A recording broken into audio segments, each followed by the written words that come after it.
Good day everybody, I am Lim Bin Sheng together with my teammates Zul Ikram Hafizi. Today we are going to present on one of the subtopic in chapter 11 which is Supergroup Archeaplastida. Protists together with other eukaryotes are classified into 5 supergroups which are Archeaplastida, Star, Excavata, Amebozoa and Opisthocanta. So, what exactly supergroup is? Supergroup is a high-level taxonomic group below domain but above kingdom. Today, we are going to focus only on supergroup Archeaplastida.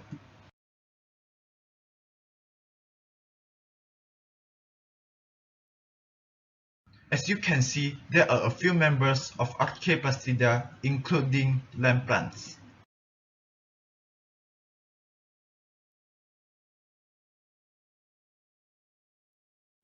The word Archeaplastida come from two Greek words, which are archeos, which mean ancient, and plastikos, which bring the meaning of moldable. The supergroup Archeaplastida consists of 3 members, which are green algae, red algae, and plants. All of these archaeplastids have plastids which are derived from endosymbiotic cyanobacteria. Now we discuss for green algae. Green algae are protists that contain both chlorophyll A and chlorophyll B. They inhabit many environments such as oceans, freshwater, backs of trees, snowbanks, and even the backs of turtles. There are approximately 8,000 species of green algae which form symbiotic relationship with fungi, plants, and also animals. Most of the green algae are unicellular, but filamentous and colonial forms are still exist, and some are even multicellular such as seaweeds, which resemble leaf of lettuce. Although their names are green algae, but they can also be in other colors except green, like orange, red, or rust color. Green algae can be subdivided into 2 groups, which are chlorophytes and charophytes. Land plants are thought to be derived from charophytes as it is most closely related to land plants. Next, in charophytes, there are 3 members, which are Chlamydomonas, Volvox, and Alpha. Chlamydomonas is a very tiny photoautotropic charophyte. It inhabits in still freshwater pools. It can only be seen under electron microscope as it is less than 25 micrometers small. Both of these pictures are Chlamydomonas. As you see in this picture, Chlamydomonas has a defined cell wall and a single large cup-shaped chloroplast that contain pyrenoid where starch is synthesis.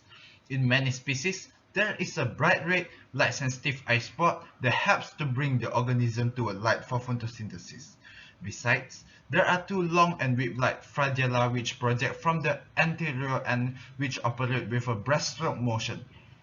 Chlamydomonas reproduces asexually when the conditions are favorable, that is, when proper sunlight and nutrients are available. When the conditions are unfavorable, they reproduce sexually, which 2 haploid vegetative cells of 2 different mating types come into contact and fuse to form a diploid zygote. The second chlorophyte is Volvox. Volvox is a colonial chlorophyte, which is a loose association of independent cells. A Volvox colony is a hollow sphere with thousands of cells arranged in a single layer surrounding a watery interior. Similar to Chlamydomonas, Volvox also have flagella that beats in a coordinated fashion to move the colony. Some Volvox cells are specialized for reproduction and they can divide asexually to form a new daughter colony. The last chlorophyte is alpha, which is a multicellular green algae. It is commonly called sea lettuce because it lives in the sea and have a leafy appearance. The body of alpha is 2 cells thick and can be as much as a meter long. It has an alternation of generations life cycle just like land plants, but for alpha, both generations are look exactly similar and all the gametes are look the same. So, what is alternation of generations? Alternation of generation is a type of life cycle that occurs in those plants, algae, and fungi that have distinct haploid sexual and diploid asexual stages. There are two types of multicellular bodies, which are haploid gametophytes and diploid sporophytes. You will learn more about alternation of generations in topic 13.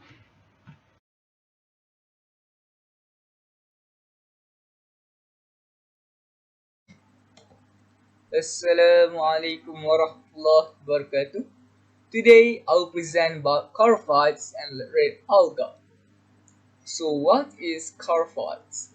Charophyte is filamentous alga.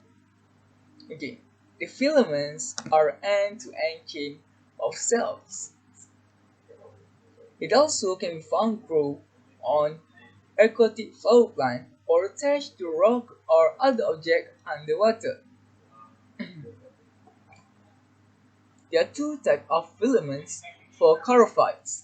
First one is branch filaments. For example, chara. Chara, or we could call stonewort, can be found in freshwater lakes and ponds. Why do we call it stonewort? It's because it is uncovered or encrusted with calcium carbonate deposits. And it also have main strand, which is single 5 strand that are colorless and hair-like filaments. It is anchored by rhizomes. The upper end of the main strand also produce new cells. And also, between the giant cells of main strand, whorls of branch occur. Another types of filaments for charophytes is unbranched filament. For example, Spirogyra.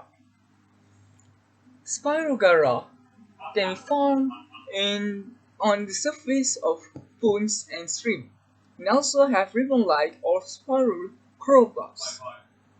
It also undergoes sexual reproduction through conjugation, which will be presented by me on the next slide. Okay. Charophytes also have reproductive structure at nodes. There are male and female reproduction. The male reproduction structure will produce flagellated sperms, while the reproduction structure for the female is a single egg. Okay, we will proceed with sexual reproduction through conjugation. Okay, there will be temporary union between the flagellated sperm and the single egg to exchange the genetic material. Next, the two haploid filaments will line up and the cell content will move to each other filaments.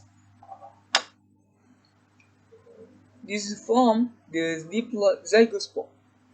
During the winter, the diploid zygospore will survive, while during the spring, the diploid zygospore will undergo meiosis to produce new haploid filaments. We will proceed with red alga. Okay, the red alga is a multicellular seaweed. It also possesses red and blue accessory pigment. It can function to transfer energy from absorbed light to the photopigment chlorophyll during photosynthesis.